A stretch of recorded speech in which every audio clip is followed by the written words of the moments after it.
একটা গল্প দিয়ে একটু শুরু করতে চাই মাননীয় স্পিকার। ছোট্ট গল্পটি হচ্ছে, রাজা তার উজিরকে বলে দিয়েছিল সকাল থেকে এটা কাজ করবা, এই কাজগুলো করবা।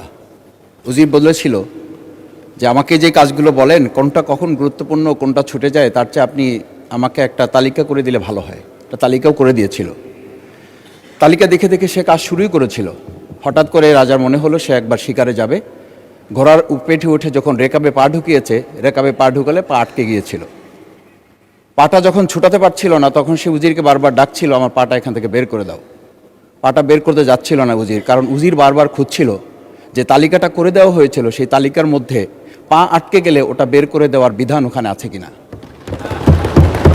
শেষ পর্যন্ত রাজার পা আর ওখান থেকে বের করা যায়নি এবং রাজাকে মুক্ত করা সম্ভব হয় নাই বলে আমরা গল্পে জেনেছি।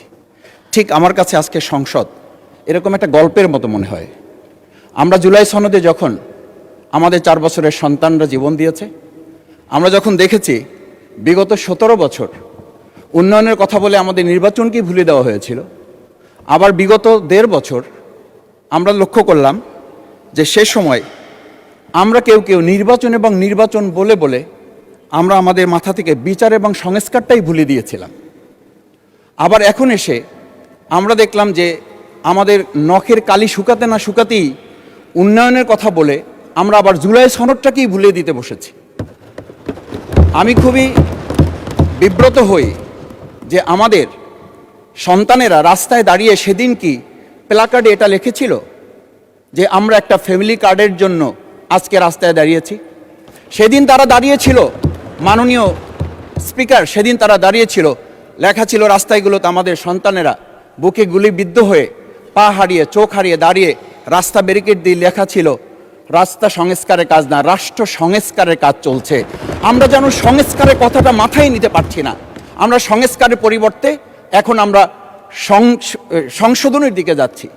আমরা তো এই সংশোধনীর জন্য আমাদের ছেলেরা, আমাদের তরুণ যুবকরা, আমাদের জনতারা কাজ করে নাই।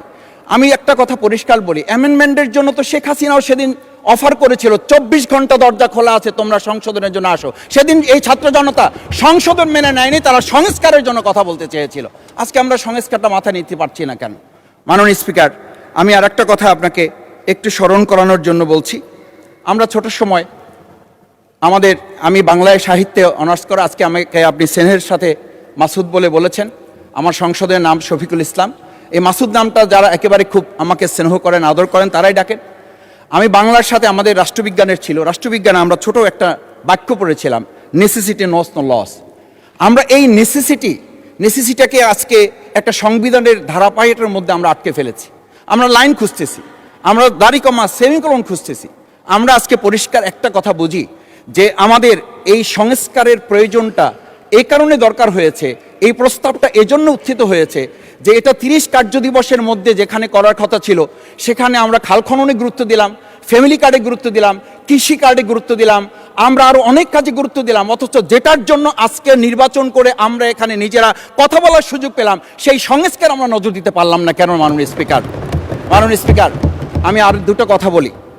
আমরা আমাদের প্রিয় মাতৃভূমি বাংলাদেশ, এই বাংলাদেশের সামগ্রিক প্রয়োজনকে সামনে রেখে আমাদের একটা কথা মাঝে মধ্যেই বলতে হয় যে আমরা যখন এই রাষ্ট্র সংস্কারের কথা, আমাদের সংবিধানের ধারাগুলোর কথা বলি, আমাদের কাউকে আমরা এই কথা বলতে শুনি যে গণভোটে যে 4টা বিষয় উল্লেখ করা হয়েছে, আমাদের এই 70% লোকরা ভোট দিয়েছে, 51% সরকারি প্রতিনিধিত্ব করছেন।